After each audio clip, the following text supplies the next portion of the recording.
We are born free, and we will die free. The time in between, though, that's complicated. In that time, governments, institutions, and our egos will limit our ability to find true freedom in this life. These are real stories of real people overcoming the odds, persevering in justice, and unlocking their potential. Welcome to Finding Freedom. Here's your host, John Oderman.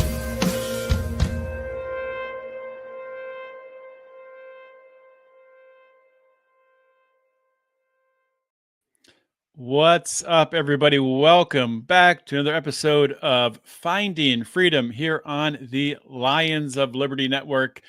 Got a guest that I will introduce in just a moment. We're going to be talking about, some topics that have been trending in the news. Most importantly, the deportations that the media cannot stop talking about with regards to the Trump administration. So I'll get to my guest in a minute, but before I do that, I just want to give a quick plug for my friend, Steve Fox, the owner of Fox & Sons Coffee. This has become my go-to coffee that I drink every single morning out of my French press. The flavor, the blend, which is a dark and light blend right now that I've been loving, is the Electric Boogaloo. So check that out. Go to foxandsonscoffee.com. That's Fox N, the letter N, sonscoffee.com. I'll link to it on the show notes page. Without any further delay, let's bring in today's guest, and that is John Koufos. John is a criminal justice reform leader. He's a retired mob and gang attorney, and he helped to write the First Step Act. Actually, he was on this show, or I should say my previous show, Felony Friday, where we talked in depth about that at the time. He has advanced for public safety, focused criminal justice reform, and second chance hiring. He also worked in the previous Trump administration. John, welcome back to the show. Good to be with you, John. Good to have you back. Good to have you back. And it's good to have a Republican back in office again. It's good to be talking about, making some waves and some changes in the criminal justice system. So we'll get to that, and we'll talk about the deportations and everything that's going on in that arena. But before we get there, it's been a while since you've been on the show. I gave a brief intro of you at the top of the show, but if you could expand and introduce yourself once again to my audience. Sure. John Koufos, very happy to be with you, John. It's been way too long, and thank you for using your significant platform and amazing show to amplify so many issues that are important to our nation, including criminal justice. And really, when I talk about criminal justice, as you know, it's public safety focused criminal justice reform. As you mentioned, I was a trial attorney in the great state of New Jersey for about a decade. And had a lot of gang organized crime cases, and never thought I'd work in criminal justice reform. But I was a completely functional alcoholic at the time, during that period of time in my life. Going back to 2011, crashed my car driving drunk, nearly killed someone. Thank the good Lord they lived and went on to recover and do great things. Tried to lie my way out of it on a bender, and turned myself in 4 days later. And that was my road to recovery. That road ran squarely through the New Jersey Department of Corrections, where I went to prison.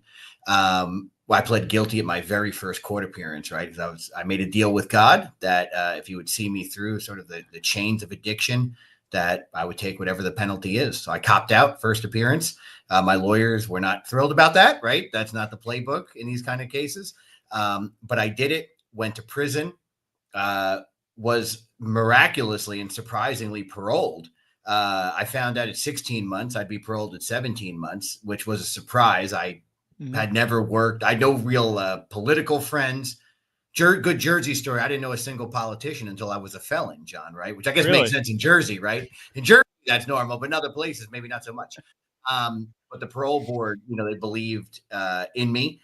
I was released, had nowhere to go. Law school roommate took me in and rebuilt my life, got involved in criminal justice reform to help people with criminal records get jobs, to help people suffering through addiction get treatment. and found myself building and running a big reentry program in New Jersey. And then was asked to come to DC to work for Right on Crime, where I worked very closely with President Trump and the Trump administration, and been doing it ever since, man. And since we last saw, like I said, I got 2 little girls now. I'm married. I think I was engaged when I was on your show last time, but now I'm married, got a 5-year-old and a 2-year-old, and God has treated me very, very well. That's awesome, man. And that is such a great story you have of redemption, of second chances, living it out. And it's so cool. I mean, back when I was doing Felony Friday, so many guests that I would have on the show had been to prison, and there was almost always this common theme of people who went to prison and then, overcame that obstacle. And then once they did get out on the other side, so often they, just didn't go on with their life, but the work they did continued on helping others to get out of prison, trying to give back in some way. So could you talk about how that sort of transpired in your life, and why you became passionate, or how you became passionate about the criminal justice system and reform? That's a great story. When I practiced law, in addition to my criminal defense work, which mattered a lot to me, I did a lot of civil rights work as well, and always sort of fought for the little guy, fought big corporations on the civil side, fought big, over prosecution at times. So I always had that constitutional spirit in me. I was just one of those guys, and sadly it's too common, right? Where I was really good at my job, trying cases and representing people, and I owned a firm and had people working for me, but really bad at everything else in the world. And when I went to prison, one of the things that I was most surprised at when I went there, because I was an inmate like everybody else, was that nobody asked me for money, John. Nobody asked me for money, but nearly everybody asked me for a job, right? Me, I'm a cellies with these guys, and they're asking me for a job. And when you lock with somebody and you spend that much time with them, assuming you're not fighting, right, that you get along with, you'll learn a lot about them. And the triggering event, though, was not prison to make me enter criminal justice reform. I didn't know what I was going to do when I got out. I didn't know when I was getting out, other than the max date, right? Because I told you I was shockingly paroled. So I would watch other inmates go out to the halfway house or go out to parole or some form of supervision from where I was at Bayside State Prison. And then I'd see them come back in very, very short order. And sometimes they committed a new crime, but so often it was a minor technical violation. And what I mean by that, guys were coming back because they had warrants for $100, $200 that they didn't take care of, right, on a municipal court violation. And then they didn't go to court, so they had a failure to appear, or they couldn't get a driver's license because of that failure to appear, so they couldn't get a job. And I sort of watched this revolving door, which New Jersey, by the way, is one state. I've worked all over the country and federally, but New Jersey is one state that helped close that, but not back then. So I would watch this stuff. Then I was paroled. And again, that was certainly a gift from not just the parole board, but I view a gift from God. And I was paroled to Hoboken, New Jersey. So I'm not from Hoboken. I'm from down the shore. Actually, I'm right from where they filmed Jersey Shore, actually. Right. So I'm sure many of your listeners have and viewers have seen that show. But when I was sent to Hoboken is not where a drunk goes to get sober, John. Right. Hoboken is like, it's a mile square city, they call it, but I think there's 91 or 100 bars. It makes Austin look tame. So that's the only place I had to go. I found really good recovery there, thank God. And the mayor of Jersey City at the time, a Democrat, Steve Fulop, who I think is running for governor now, was running a prisoner reentry program in the city of Jersey City with the former governor of New Jersey, Jim McGreevey, also a Democrat. So I reached out blindly and I said, look, I don't need any services. I'm lucky I have a place to live. I have a job. I was working at a company. I said, but I want to get all my old lawyer buddies to clear up those old warrants, old tickets, those nonviolent things that were sitting out there that served as job barriers. And then we hit it off. And McGreevey had a great vision to build that into a big reentry program around the state. He took me to see Governor Christie, and then we built the New Jersey Reentry Corp. So, when you talk about random blessings, now, by the way, listen to everything else that was going on this time, right? I was going through a Chapter 13 bankruptcy, right? I had no place to live. I was disbarred by the New Jersey Supreme Court by one vote. Like all these things were going on, but I had a clear purpose and a clear path, and I committed myself to just doing the next right thing. And I was just very, very fortunate, man, to help a lot of people. We helped thousands of people get jobs in New Jersey before I came to DC. And then we took that model and put a lot of it into the First Step Act, Yeah. as well as the Texas model obviously being the underpinning for it. Okay. So was Chris Christie, he was pretty good on criminal justice reform when he was governor?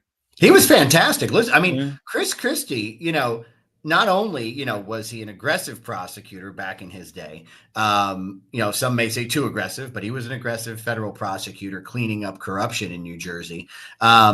He converted Mid-State Correctional Facility into a drug treatment prison to make sure that prisoners who couldn't get, a halfway house treatment still got some form of addiction treatment. He changed the expungement law. He created pathways for jobs for people with criminal records. Chris Christie. Oh, and he signed the law to allow licensed treatment inside all the state prisons. I mean, from a criminal justice perspective, Chris Christie was one of the best governors New Jersey ever had at that period, especially at that period of time, that period up until 2017 before he left office.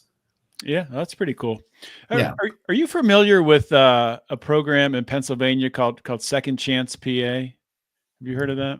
Yes, I have. I don't know all the specifics, but I've certainly heard of that. I mean, PA has so much good second chance work going on, right? They have the Norway prison. They have a lot of action going on there. Yeah, I'll have to connect you with the founder. He's a great guy, but that's mostly that's the eastern side of the state. So, they're doing some great things with working with local police departments and getting those police departments trained on, instead of, when they come to the scene of a crime and there's someone suffering from addiction there, getting them help rather than just, locking them up. So it's a pretty cool program. It is, that stuff's really important. And it's great when you see that being advanced by law enforcement or former law enforcement, governors and AGs that become governor, because a lot of people think that, what we do sometimes in the criminal justice arena is like a hug a thug style program or just meant to defund the police. And you know me a long time. That ain't me. Right. These are tools of public safety when done right. I mean, probably the most controversial that everybody talks about is bail reform. Right. But if you look at actual bail reform outside of New York City, who did it atrociously, and outside of Philadelphia, where they still have cash bail, but they don't ask for it for anybody. New Jersey, Illinois, and 94 federal districts on a risk-based system. So if you're wealthy, you can't get out if you're a risk. And people forget that. But too many places have done it poorly. But I think that's a really important thing. Think of the Diddy case going on right now in the feds. If Diddy gets arrested by the state of New York, he's out in 5 seconds. If he gets arrested in virtually any state in America with cash bail, he pays the bond and he's out doing whatever he's doing. But because the feds use a risk-based system, like the state of New Jersey, state of Illinois, and a couple other places, Diddy has to sit if he's deemed a public safety risk. Yeah, that's a great point. That is a great point. And I think a lot of people don't understand that. Right. Well, in New Jersey, John, we say New York is why we can't have nice things, right? So like New York went and did this like crazy thing, and now the whole country is upended because of it. But that doesn't advance public safety. It doesn't advance the core tenets of what we think for in a constitutional system, that you shouldn't be held just because you either have money or don't have money. Candidly, how much money in your pocket should be irrelevant to whether you're released pre-trial. So speaking of public safety, let's pivot here to talk about Trump and what's going on with the deportations. I think we're seeing critical. Yeah, there's a couple of different narratives, that are coming across from the corporate press. I think the corporate press is putting this narrative across that families are being pulled out of their homes and deported. Which it's just crazy just to take a step back for a minute and just think about, for the past 4 years, the amount of illegal immigrants that have come into this country, just an insane influx of illegal immigrants that we've never seen to that degree before. And among a lot of those illegal immigrants are people who have committed crimes and have records in this country, right? So what exactly is happening right now, at least at the beginning of the Trump administration, with these deportations? Great question, and critically important, especially for us working in the justice reform field, because the issue of immigration and criminal justice reform often get blended and merged into this crimmigration world, which they really need to be separated. So the first problem we have, as you correctly pointed out, we had a series of unvetted thousands or hundreds of thousands of unvetted people largely entering the country. So to me, that's a threshold problem. Everyone who enters here illegally, right, or once their immigration parole status is over, is no longer permitted, licensed to be in the country, right? Whether through the civil pathway or through a criminal pathway. Let's take. I'll get to the people with records. Sure. But as a threshold point, that's where we are, right? But as we think about using resources, I think all of us would prefer that people with criminal records or people, especially violent criminal records, or people who have committed crimes in the United States of America should be the first people on the list, right? And in many cases, they are. And when I say the list, meaning the list to be taken in, to see an immigration judge, and to be deported if the immigration judge so deems. The problem we have is, one, the sheer number of people that have been let in. The organized gang activity that's happened. I mean, take it from a guy who's represented many different types of gangs, right? The last thing you want to do is allow a small gang to become a big gang, right? And then you have the sanctuary status that some of these jurisdictions have. And this is really, in my opinion, the nuanced but crux of the argument. So in places that have sanctuary status, if a person that almost everyone in the country would agree should be deported is taken in by law enforcement cannot communicate with ICE to say, we have this person on whatever charge and they had a prior record, they should go. Instead, they say nothing. So the person is then released either through cash bail at the state level, or if there's not enough info on them, they're just released, right? And they're out in the community. So now for ICE to respond to this, and these are potentially violent crimes. Certainly. Yeah, certainly. Great. Some are, some aren't. Although now under the Lake and Riley Act, which I'm happy to talk about as well. We can get to that. Now, in the Lake and Riley Act, now a broader array of crimes will be subject to this process as well. I think it should. So what happens is you have people, just say gang members with crimes in a particular community, like they just did the Tren de Aragua out in Aurora, Colorado. So now if Colorado just gave the folks up that nobody wants here anyway for public safety reasons, it's over. ICE goes, takes them, they process them, life goes on. The problem is ICE is forced to go in the community, go find them. And what's happening is they're finding collaterals.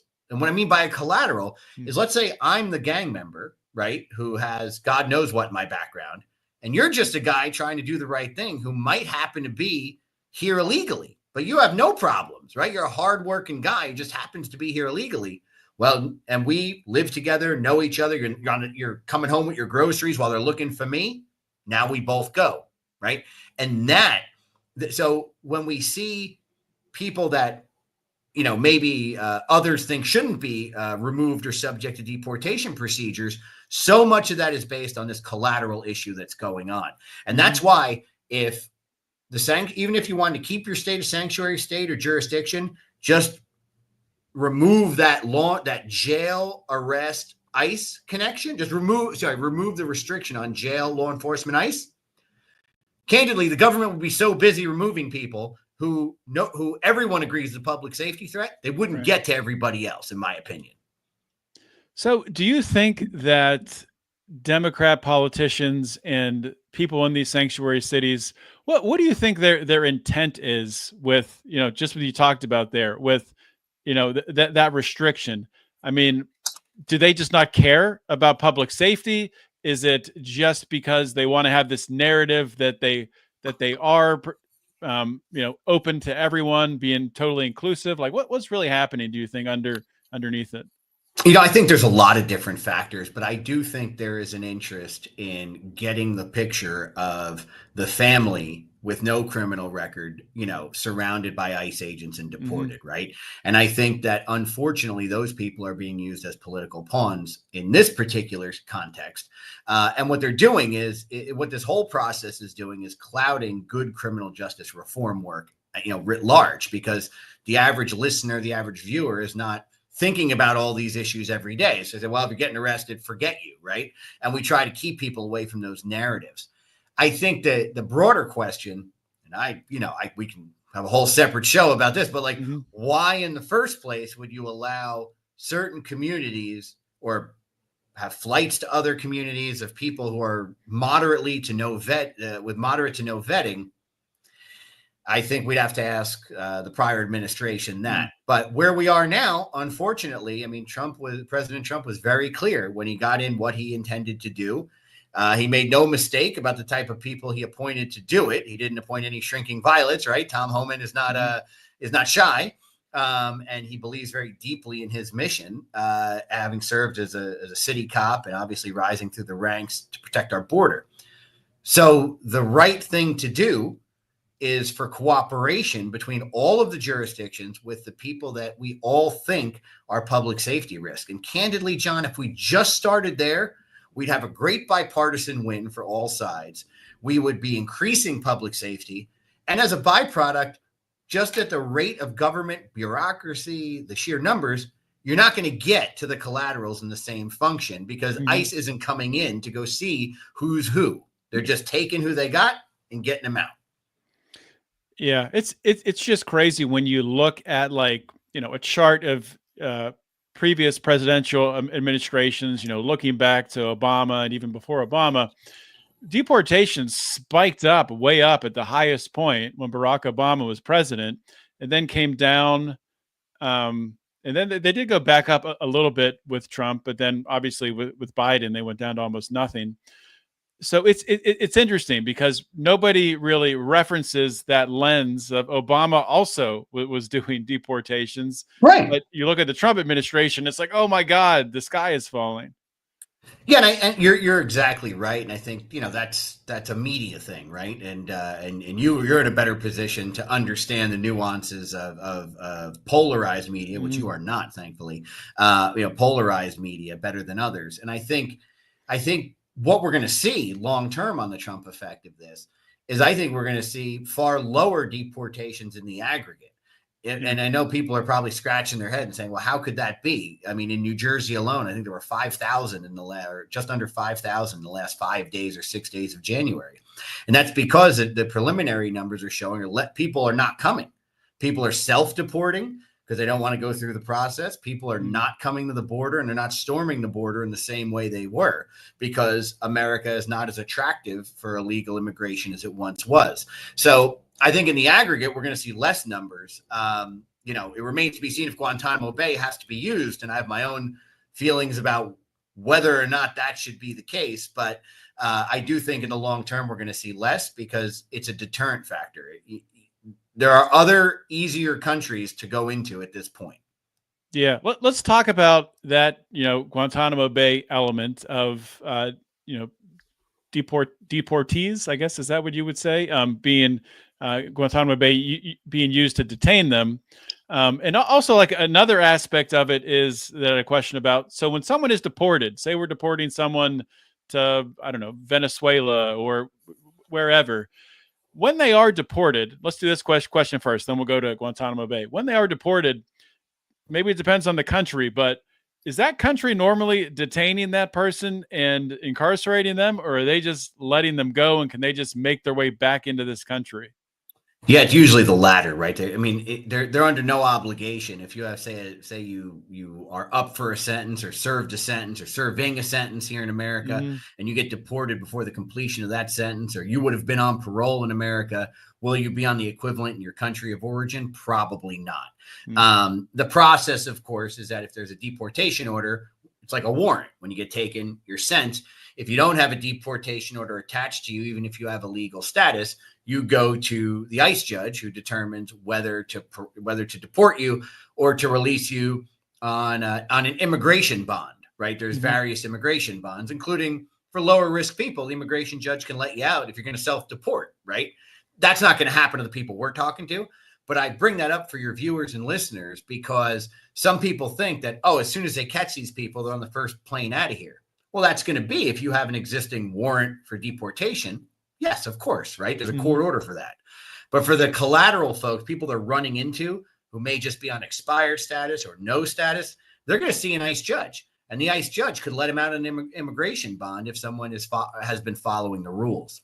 The challenge, John, are the countries that initially said they were not going to take their people back.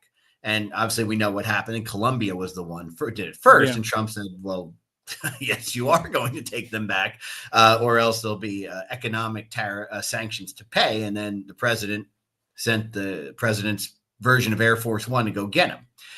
I think that's where we're going to see the use of a Guantanamo Bay is if countries dig in and say, we're not taking them back. I think our government's going to say, well, if you are country X and you don't want them and we don't want them in our facilities here, well, we have this one place we can send them.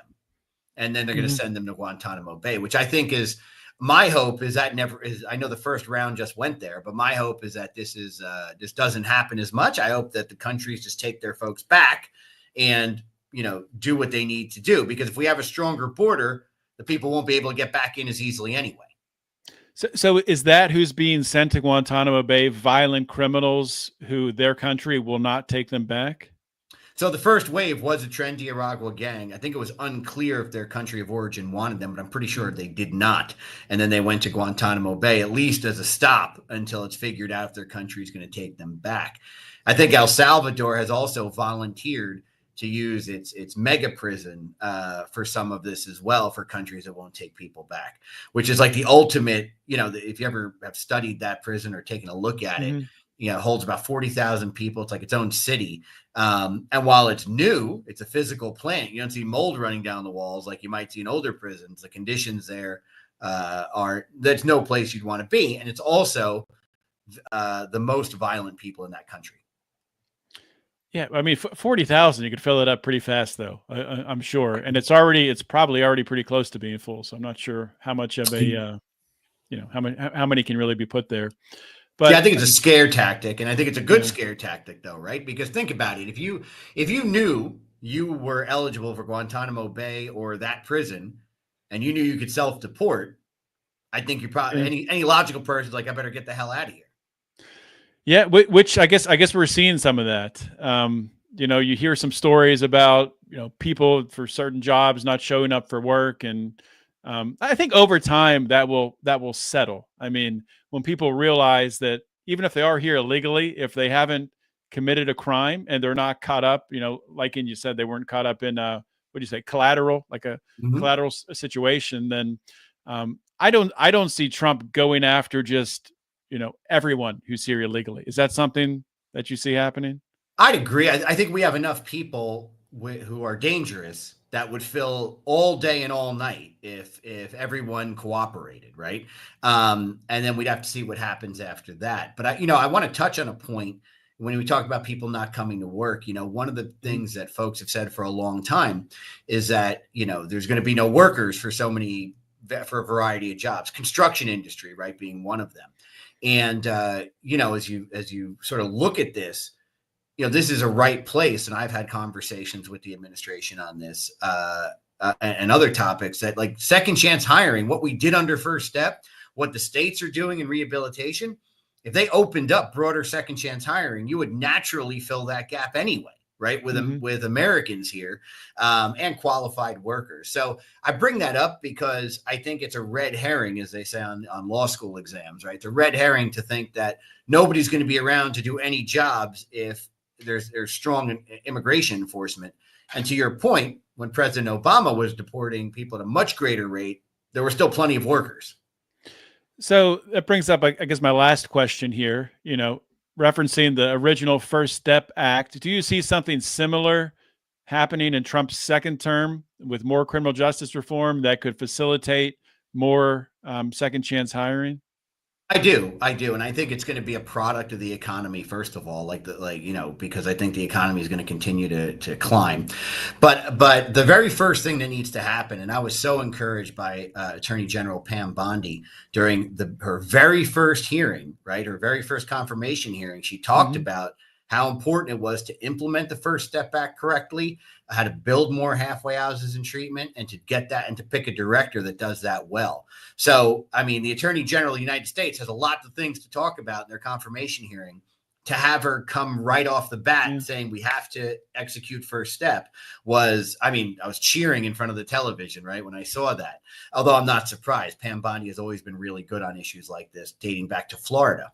So I think that once we get that at cruising altitude where it needs to be, I think it's very real that we'll see a Second Step Act. And I think that, there's some low hanging fruit, like federal expungement laws, right? Like, a lot of states have expungement if enough time has elapsed from certain convictions to clear your record, to make you more employable. The federal system doesn't have that. So you have someone with a federal misdemeanor, it's on their record for life. So I think we'll see things like that coming in, and I think we'll see Trump catalyze that. Awesome. That's great to hear. Yeah. All right, John. Well, we are out of time here today. Before I let you go, if you would give your plugs, tell people where they can, follow you on social media or learn more about you, read more about you. Sure. Thank you so much, John. Sure. You can always find me on my website, which is cottage4, all spelled out, COTTAGEFOUR.com. Or you can follow me on X, JG Koufos, as spelled on screen here, on X, and or email me at jgk@cottage4.com. Always love to chat with people about these issues and would love to come back and see you. Hopefully we don't wait another 5 years, my friend. Yeah, hopefully not. Well, John, it was great to see you again here. Great discussion, and keep up the good fight. Thanks, man. Have a great day. Bye-bye. All right. Bye now. All right, guys, that's a wrap for my interview with John Koufos today. Hopefully that shed some light on everything that's happening right now around deportations, but also we talked about a lot more things and about what it could look like in a Trump administration with some more efforts towards criminal justice reform. So I'll be back next week with another great guest. In the meantime, if you like this content here, if you like my show and Brian's show on Wednesday, please do look into supporting us. You can become a member on Patreon or on Locals and join in the fun. With that being said, I will talk to you all next week. In the meantime, always remember to keep your head up and the fires of liberty burning.